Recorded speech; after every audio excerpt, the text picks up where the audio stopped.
ನಮಸ್ಕಾರ everyone. April 14 Bollywood ಬಾದ್ಶಾ ಅಂತ ಅನಿಸ್ಕೊಂಡಿರೋ ಸಲ್ಮಾನ್ ಖಾನ್ನ ಸಾಯಿಸೋದಕ್ಕೋಸ್ಕರ ಯಾರೋ ಸ್ಟ್ರೇಂಜರ್ಸ್ ಅವ್ರ ಮನೆ ಹತ್ರನೇ ಹೋಗಿ ಗನ್ ಎತ್ಕೊಂಡು ಗನ್ ಫೈರ್ ಮಾಡಿದ್ದಾರೆ. ಸಲ್ಮಾನ್ ಖಾನ್ನ ಸಾಯಿಸ್ಬೇಕಂತ ಅವ್ರ ಮನೆ ಹತ್ರ ಬಂದು ಓಪನ್ ಫೈರ್ ಮಾಡಿರೋರು ಯಾರು? ಅಷ್ಟು ಓಪನ್ ಆಗಿ ಅವ್ರ ಮನೆ ಹತ್ರನೇ ಬಂದು ಫೈರ್ ಮಾಡಿದ್ದಾರೆ ಅಂದರೆ ಅವ್ರಿಗೆ ಗೊತ್ತು ನಾವು ಸಿಗಾಕೊಂತೀವಿ ಅಂತ. ಅವ್ರಿಗೆ ಗೊತ್ತಿದ್ರೆ ಕೂಡ ಆ ರಿಸ್ಕ್ ಏಂತಕ್ಕೆ ಎತ್ತಿದ್ದಾರೆ?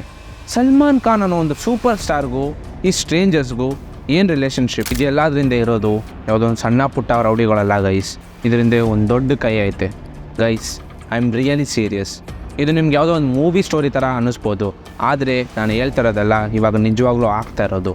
ಸಲ್ಮಾನ್ ಖಾನ್ನ ಸಾಯಿಸ್ಬೇಕಂತ ಪ್ಲ್ಯಾನ್ ಮಾಡಿರೋದು is none other than India's most wanted under world don. ಈ ಅಂಡರ್ ವರ್ಲ್ಡ್ ಡಾನ್ ಸಲ್ಮಾನ್ ಖಾನ್ನ ಸಾಯಿಸೋದಕ್ಕೋಸ್ಕರ ಏನಕ್ಕೆ ಪ್ರಯತ್ನ ಪಡ್ತಾ ಇದ್ದಾನೆ? ಈ ಡಾನ್ಗೂ ಸಲ್ಮಾನ್ ಖಾನ್ಗೂ ಏನು ಸಂಬಂಧ, ಏನು ಕನೆಕ್ಷನ್? ಇದೆಲ್ಲ ತಿಳ್ಕೊಬೇಕಂದ್ರೆ ನಾವು 20 ವರ್ಷ ಹಿಂದೆ ಹೋಗಬೇಕು. 20 ವರ್ಷ ಹಿಂದೆ ಸಲ್ಮಾನ್ ಖಾನ್ ಒಂದು ಶೂಟಿಂಗ್ ಹೋಗಿರುವಾಗ ಅಲ್ಲಿರೋ ಬಿಷ್ಣು ಅನ್ನೋ ಒಂದು ಕಮ್ಯುನಿಟಿ ಪೀಪಲ್ ಕೂತ್ಸೋ ಜಿಂಕೆನ ಸಾಯಿಸಿದರು ಈ ಸಲ್ಮಾನ್ ಖಾನ್. ಅದರಿಂದ ಇವತ್ತು ಅವ್ರ ಜೀವಕ್ಕೆ ಅಪಾಯ ಬಂದಿದೆ. ಸೊ ಈ ಅಂಡರ್ ವರ್ಲ್ಡ್ ಡಾನ್ಗೂ ಬಿಷ್ಣು ಕಮ್ಯುನಿಟಿ ಪೀಪಲ್ಗಿರೋ ಕನೆಕ್ಷನ್ ಏನು? 20 ವರ್ಷ ಹಿಂದೆ ಸಲ್ಮಾನ್ ಖಾನ್ ಜಿಂಕೆನ ಸಾಯಿಸಿರೋ ಸ್ಟೋರಿ ಏನು? ಏಪ್ರಿಲ್ 14 ಸಲ್ಮಾನ್ ಖಾನ್ ಅವ್ರ ಮನೆ ಹತ್ರ ನಿಜವಾಗ್ಲೂ ಏನು ಸೀನ್ ಆಯಿತು? ಸೊ ಇದೆಲ್ಲನೇ ಈ ವಿಡಿಯೋದಲ್ಲಿ ಕವರ್ ಮಾಡಿದ್ದೀವಿ. Welcome to Dikshit POV.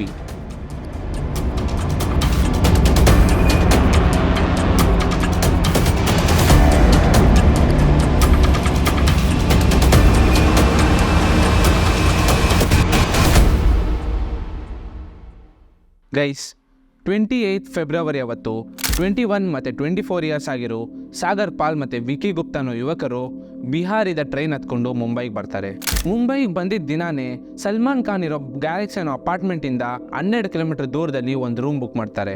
And ಅವತ್ತಿಂದನೇ ಅವ್ರ ಕೆಲಸ ಸ್ಟಾರ್ಟ್ ಮಾಡ್ತಾರೆ. ಅವ್ರ ಕೆಲಸ ಏನಂದರೆ ಡೈಲಿ ಸಲ್ಮಾನ್ ಖಾನ್ ಇರೋ ಅಪಾರ್ಟ್ಮೆಂಟ್ ಹತ್ರ ಹೋಗೋದು, ಅವ್ರ ಏರಿಯಾನ ಫುಲ್ಲಾಗಿ ಸುತ್ತೋದು, ಸಲ್ಮಾನ್ ಖಾನ್ ಬಗ್ಗೆ ಫುಲ್ಲಾಗಿ ಇನ್ವೆಸ್ಟಿಗೇಟ್ ಮಾಡೋದು. ಹಿಂಗೆ ಫೆಬ್ರವರಿ 28 ಮಾರ್ಚ್ 8 ತನಕ ಇದೇ ಕೆಲಸ ಮಾಡ್ತಾಯಿದ್ರು. ಡೈಲಿ ಅವ್ರ ಅಪಾರ್ಟ್ಮೆಂಟು ಅವ್ರ ಏರಿಯಾ ಹತ್ರ ಹೋಗ್ತಾರೆ, ಅವ್ರ ಬಗ್ಗೆ ನೋಟ್ ಮಾಡ್ತಾರೆ, ಅವ್ರು ಏನೇನು ಮಾಡ್ತಾರೆ ಅಂತ ನೋಟ್ ಮಾಡ್ಕೊತಾ ಇದ್ರು. ಇವರು ಸಲ್ಮಾನ್ ಖಾನ್ ಆ್ಯಕ್ಟಿವಿಟೀಸಲ್ಲಿ ಒಂದು ವಿಷಯನ ಪ್ರಾಪರಾಗಿ ನೋಟ್ ಮಾಡಿಕೊಂಡ್ರು. ಅದು ಏನಂದರೆ ಸಲ್ಮಾನ್ ಖಾನ್ ಡೈಲಿ ಬೆಳಗಿನ ಜಾವ 5 ಗಂಟೆಗೆ ಅವ್ರ ಮನೆಯಲ್ಲಿರೋ ಒಂದು ಪರ್ಟಿಕ್ಯುಲರ್ ವಿಂಡೋ ಹತ್ರ ಬಂದು ನಿಂತ್ಕೊತಾ ಇದ್ರು. ಅವ್ರು ಆ ವಿಷಯನ ನೋಟ್ ಮಾಡಾದ್ಮೇಲೆ ಏಪ್ರಿಲ್ 1st ವೀಕಲ್ಲಿ ಹೋಗಿ 24,000 ಕೊಟ್ಟು ಒಂದು ಸೆಕೆಂಡ್ ಹ್ಯಾಂಡ್ ಗಾಡಿ ಇಸ್ಕೊಂಡ್ಬರ್ತಾರೆ. ಆ ಗಾಡಿ ಇಸ್ಕೊಂಡು ಬಂದಮೇಲೂ ಡೈಲಿ ಅವ್ರ ಅಪಾರ್ಟ್ಮೆಂಟ್ ಹತ್ರ ಸುತ್ತಾನೆ ಇರ್ತಾರೆ, ಅವ್ರ ಬಗ್ಗೆ ನೋಟ್ ಮಾಡ್ತಾನೆ ಇರ್ತಾರೆ, ಇನ್ನೂ ನೋಟಿಸ್ ಮಾಡ್ತಾನೆ ಇರ್ತಾರೆ. ಆ್ಯಂಡ್ ಏಪ್ರಿಲ್ 14 ಆ ಗ್ಯಾಲಕ್ಸಿ ಅಪಾರ್ಟ್ಮೆಂಟ್ ಮುಂದೆ ಬರ್ತಾರೆ. ಹಿಂದೆ ಕೂತಿರೋನು ಗನ್ ಎತ್ತಿ ಸಲ್ಮಾನ್ ಖಾನ್ ಡೈಲಿ ಬಂದು ನಿಂತ್ಕೊಳ್ಳೋ ವಿಂಡೋ ಹತ್ರ 5 ಸತಿ ಟಪ್ ಟಪ್ ಟಪ್ ಅಂತ ಶೂಟ್ ಮಾಡ್ತಾ ಇರ್ತಾನೆ. ಆ್ಯಂಡ್ ಮುಂದೆ ಹಿಂಗವನು ಅಲ್ಲಿ ಪ್ರಿಸೈಸಾಗಿ ಏನೇನು ಆಗ್ತೈತೆ ಅಂತ ಫೋನಲ್ಲಿ ಯಾರಿಗೂ ಇನ್ಫಾರ್ಮ್ ಮಾಡ್ತಾ ಇರ್ತಾನೆ. ವಿಂಡೋ ಹತ್ರ ಶೂಟ್ ಮಾಡಾದಮೇಲೆ ಅವರಿಬ್ಬರು ಅಲ್ಲೇ ಹತ್ರದಲ್ಲಿರೋ ರೈಲ್ವೆ ಸ್ಟೇಷನ್ಗೆ ಹೋಗಿ ಅಲ್ಲಿ ಗಾಡಿ ಬಿಟ್ಟು ಟ್ರೈನ್ ಹಾಕ್ಕೊಂಡು ಸ್ಯಾಂಟಾ ಕ್ರೂಸಿಗೆ ಬರ್ತಾರೆ. ಸ್ಯಾಂಟಾ ಕ್ರೂಸಲ್ಲಿ ಒಂದು ಲೋಕಲ್ ಕಾರ್ನ ಬುಕ್ ಮಾಡಿಕೊಂಡು ಅಲ್ಲಿಂದ ಗುಜರಾತಲ್ಲಿರೋ ಸೂರತ್ಗೆ ಬಂದು ಅಲ್ಲಿಂದ ಕುಚ್ ಅನ್ನೋ ಒಂದು ವಿಲೇಜ್ಗೆ ಹೋಗ್ತಾರೆ.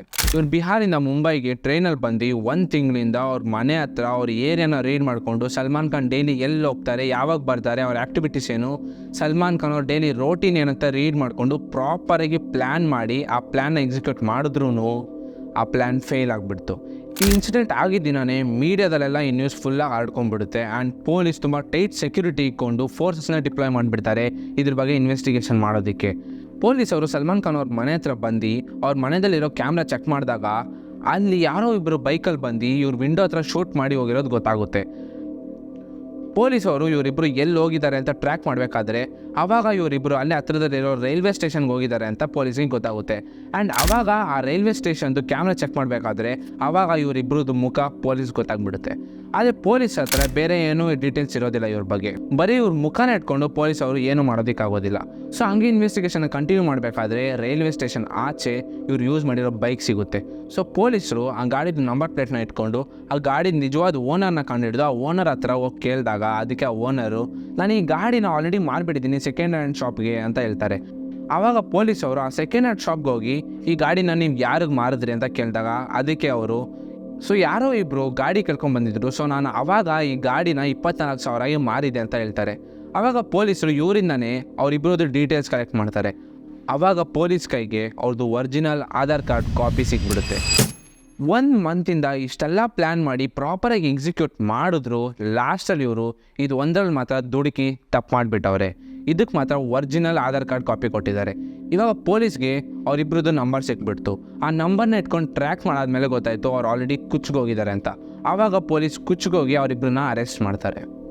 ಗೈಸ್, ಕಥೆಯಲ್ಲಿ ಒಂದು ದೊಡ್ಡ ಟ್ವಿಸ್ಟ್ ಐತೆ. ಅದೇನೆಂದರೆ ಏಪ್ರಿಲ್ 14 ಸಂಡೇ ಬೆಳಗಿನ ಜಾವ 5 ಗಂಟೆಗೆ ಇನ್ಸಿಡೆಂಟ್ ನಡೆಯುತ್ತೆ.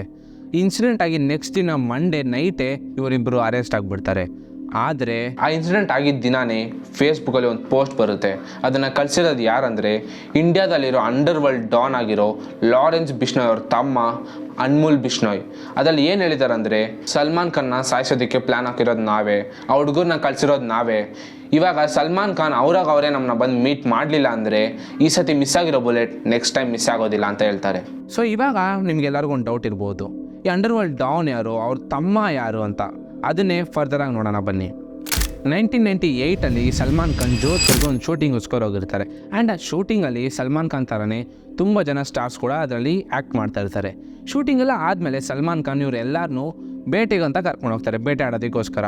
ಬಟ್ ಈ ಬ್ಲ್ಯಾಕ್ ಬ್ಯಾಕ್ ಅನ್ನೋ ಜಿಂಕೆ ಒಂದು ಎಂಡೇಂಜರ್ಡ್ ಸ್ಪೀಷೀಸ್ ಲಿಸ್ಟಲ್ಲಿ ಬರುತ್ತೆ.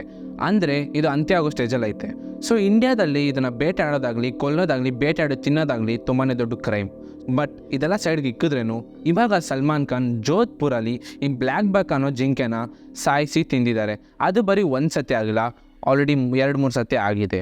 ಆ್ಯಂಡ್ ಈ ಬ್ಲ್ಯಾಕ್ ಬ್ಯಾಕ್ ಅನ್ನೋ ಜಿಂಕೆನ ಅಲ್ಲಿರೋ ಬಿಷ್ಣೋಯ್ ಕಮ್ಯುನಿಟಿ ಪೀಪಲ್ ಇದನ್ನು ದೇವ್ರ ಸಮಾನವಾಗಿ ನೋಡ್ತಾರೆ. ಸೊ ಅದಕ್ಕೆ ಆ ಕಮ್ಯುನಿಟಿ ಪೀಪಲ್ ಇವನು ಬೇಟೆ ಆಡಬೇಕಾದ್ರೆ ಸಲ್ಮಾನ್ ಖಾನ್ಗೆ ವಾರ್ನ್ ಮಾಡ್ತಾರೆ, ಇದೆಲ್ಲ ಮಾಡಬೇಡ, ಇದು ತಪ್ಪು ಅಂತ. ಆದರೆ ಸಲ್ಮಾನ್ ಖಾನ್ ಇದನ್ನು ಕೇಳೋದಿಲ್ಲ. ಸೊ ಅದಕ್ಕೆ ಆ ಪೀಪಲ್ಗೆ ಕೋಪ ಬಂದು ಪೊಲೀಸ್ ಕಂಪ್ಲೇಂಟ್ ಕೊಡ್ತಾರೆ, ಅವ್ರ ಮೇಲೆ ಕೇಸ್ ಹಾಕ್ತಾರೆ ಆ್ಯಂಡ್ FIR ಫೈಲ್ ಆಗುತ್ತೆ. ಆದರೆ ಅವ್ರು ಸ್ಟ್ರಾಂಗ್ ಇನ್ಫ್ಲುಯೆನ್ಸ್ನ ಯೂಸ್ ಮಾಡಿಕೊಂಡು ಬೇಲ್ ಎತ್ಕೊಂಡು ಆಚೆ ಬಂದುಬಿಡ್ತಾಯಿದ್ರು. ಬಟ್ ಬಿಷ್ಣೋಯ್ ಕಮ್ಯುನಿಟಿ ಪೀಪಲ್ಗೆ ಇದುವರೆಗೂ ಈ ಕೇಸ್ಗೆ ಪ್ರಾಪರ್ ಸೊಲ್ಯೂಷನ್ ಸಿಕ್ಕಿಲ್ಲ ಅಂತ ಸಲ್ಮಾನ್ ಖಾನ್ ಮೇಲೆ ತುಂಬಾ ಕೋಪ ಇದೆ. ಆ್ಯಂಡ್ ಸಲ್ಮಾನ್ ಖಾನ್ 1988 ಈ ಜಿಂಕೆನ ಬೇಟೆ ಆಡಬೇಕಾದ್ರೆ ಲಾರೆನ್ಸ್ ಬಿಷ್ಣೋಯ್ ಮತ್ತು ಅನ್ಮೋಲ್ ಬಿಷ್ಣೋಯ್ಗೆ ಆವಾಗ ಬರೀ 5 ವರ್ಷ ಇತ್ತು. ಆ್ಯಂಡ್ ಆವಾಗಿಂದನೇ ಸಲ್ಮಾನ್ ಖಾನ್ ಮೇಲೆ ಇವ್ರಿಗೆ ತುಂಬಾ ಕೋಪ ಇತ್ತು. ಆ್ಯಂಡ್ ರಿವೆಂಜ್ ಎತ್ತೋದಕ್ಕೋಸ್ಕರ ಅವ್ರ ಅಂಡರ್ ವರ್ಲ್ಡ್ ಡಾನ್ ಆಗಿ ಇವಾಗ ಲಾರೆನ್ಸ್ ಬಿಷ್ಣೋಯ್ ಜೈಲಲ್ಲಿದ್ದಾರೆ. ಆದರೆ ಅವ್ರ ತಮ್ಮ ಅನ್ಮೋಲ್ ಬಿಷ್ಣೋಯ್ ಆ ರಿವೆಂಜ್ನ ಬಿಟ್ಟಿಲ್ಲ. ಲಾರೆನ್ಸ್ ಬಿಷ್ಣೋಯ್ ಮತ್ತು ಅನ್ಮೋಲ್ ಬಿಷ್ಣೋಯ್ ಅಂಡರ್ ವರ್ಲ್ಡ್ಗೆ ಎಂಟ್ರಿ ಕೊಡೋಕ್ಕಿಂತ ಮುಂಚೆ ಸಣ್ಣ ಪುಟ್ಟ ಕ್ರೈಮ್ ಮಾಡ್ತಾಯಿದ್ರು. ಆ್ಯಂಡ್ ಹಂಗೆ ಆ ಕ್ರೈಮ್ ಇನ್ಕ್ರೀಸ್ ಆಗಿ ಮಾಫಿಯಾ ಒಳಗಡೆ ಎಂಟ್ರಿ ಕೊಡ್ತಾರೆ. ಆ್ಯಂಡ್ ಅಲ್ಲಿ ಸ್ಲೋವಾಗಿ ಗ್ರೋ ಆಗ್ತಾ ಇಂಡಿಯಾದಲ್ಲಿ most wanted under world don ಆಗಿಬಿಡ್ತಾರೆ ಲಾರೆನ್ಸ್ ಬಿಷ್ಣೋಯ್ ಮತ್ತು ಅನ್ಮೋಲ್ ಬಿಷ್ಣೋಯ್. ಆ್ಯಂಡ್ ರೀಸೆಂಟಾಗಿ ಲಾಸ್ಟ್ ಇಯರೇ ಸಿದ್ದು ಮೂಸ್ವಾಲಾ ಅನ್ನೋ ಒಂದು ರ್ಯಾಪರ್ನ ಮರ್ಡರ್ ಮಾಡಿದರು. ಆ್ಯಂಡ್ ಸಲ್ಮಾನ್ ಖಾನ್ ಕೂಡ ಏನೊಂದು ನಾರ್ಮಲ್ ಆ್ಯಕ್ಟರ್ ಅಲ್ಲ ಗೈಸ್, ಅವರೊಂದು ಆ್ಯಕ್ಟರ್ ಆಗಿದ್ದರೆ ಕೂಡ ಅಂಡರ್ ವರ್ಲ್ಡಲ್ಲಿ ಅವ್ರಿಗೆ ತುಂಬ ಡಾನ್ ಜೊತೆ ಕನೆಕ್ಷನ್ ಇದೆ. ಅವ್ರು ಇಷ್ಟೆಲ್ಲ ಬ್ಯಾಕ್ಗ್ರೌಂಡ್ ಇದ್ದರೆ ಕೂಡ ಅನ್ಮೋಲ್ ಬಿಷ್ಣೋಯ್ ಅವ್ರು ಪವರ್ಫುಲ್ ಅಂತ ತೋರಿಸ್ಕೊಳ್ಳೋದಕ್ಕೆ ಅವ್ರ ಫೇಸ್ಬುಕ್ ಪೋಸ್ಟ್ಸಲ್ಲಿ ಸಲ್ಮಾನ್ ಖಾನ್ ನೀನು ಯಾರನ್ನೇ ಆದರೂ ಕರ್ಕೊಂಬ, ನನಗೆ ಗೊತ್ತು ನೀನು ಯಾರ್ಯಾರ ಜೊತೆ ಕನೆಕ್ಷನ್ ಇದೆ ಅಂತ, ಆದರೆ ಅವ್ರು ನನಗೇನು ಮಾಡೋದಕ್ಕಾಗೋದಿಲ್ಲ, ನಿನಗೆ ಎಷ್ಟೇ ಕನೆಕ್ಷನ್ ಇರಲಿ ಅದೆಲ್ಲ ವೇಸ್ಟ್ ಅಂತ ಅವ್ರ ಫೇಸ್ಬುಕ್ ಪೋಸ್ಟಲ್ಲಿ ಹೇಳಿರ್ತಾರೆ. ಆ್ಯಂಡ್ ಏಪ್ರಿಲ್ 14 ಗನ್ಫೈರ್ ಆಗಿರೋ ನೆಕ್ಸ್ಟ್ ದಿನಾನೇ ಮಹಾರಾಷ್ಟ್ರ CM ಸಲ್ಮಾನ್ ಖಾನ್ ಮನೆಗೆ ಸ್ವಯಂ ಅವರೇ ಬಂದು ಸಲ್ಮಾನ್ ಖಾನ್ನ ಮಾತಾಡ್ಸ್ಕೊಂಡು ಹೋಗಿದ್ದಾರೆ ಗೈಸ್. ಸೊ ಇದರಿಂದ ನಮಗೇನು ಗೊತ್ತಾಗ್ತೈತೆ ಅಂದರೆ ಗೈಸ್, ಸಲ್ಮಾನ್ ಖಾನ್ಗೆ ಬರೀ ಅಂಡರ್ ವರ್ಲ್ಡ್ ಡಾನ್ ಜೊತೆ ಮಾತ್ರ ಇಲ್ಲ, ಪೊಲಿಟಿಕಲ್ ಲೆವೆಲಲ್ಲಿ ಕೂಡ ತುಂಬಾ ಪವರ್ ಇದೆ ಅಂತ ನಮ್ಗೆ ಗೊತ್ತಾಗ್ತೈತೆ. ಸೊ ಬಿಷ್ಣೋಯ್ ಬ್ರದರ್ಸ್ ಮತ್ತು ಸಲ್ಮಾನ್ ಖಾನ್ ಮಧ್ಯೆ ಇರೋ ಎನಿಮಿಟಿ ಇನ್ನೂ ಗ್ರೋ ಆಗುತ್ತಾ ಅಥವಾ ಮುಂದೆ ಏನಾಗುತ್ತೆ ಅಂತ ಫ್ಯೂಚರೇ ನಮ್ಗೆ ಆನ್ಸರ್ ಮಾಡಬೇಕು ಗೈಸ್. ಸೊ ನಿಮಗೆ ಈ ಡಾನ್ಸ್, ಆ್ಯಕ್ಟರ್ಸ್ ಮತ್ತು ಏಪ್ರಿಲ್ 14 ಇನ್ಸಿಡೆಂಟ್ ಬಗ್ಗೆ ಏನು ಅನಿಸುತ್ತೆ ಅಂತ ಕಮೆಂಟ್ ಸೆಕ್ಷನಲ್ಲಿ ಕಮೆಂಟ್ ಮಾಡಿ. ನಮ್ಮ ವೀಡಿಯೋ ಇಷ್ಟ ಆದರೆ ಲೈಕ್ ಮಾಡಿ, ಸಬ್ಸ್ಕ್ರೈಬ್ ಮಾಡೋದಂತೂ ಮರಿಬೇಡಿ ಗೈಸ್. ಆ್ಯಂಡ್ ಆ ಬೆಲ್ ಐಕನ್ನ ಪ್ರೆಸ್ ಮಾಡಿ. Signing off Dixit.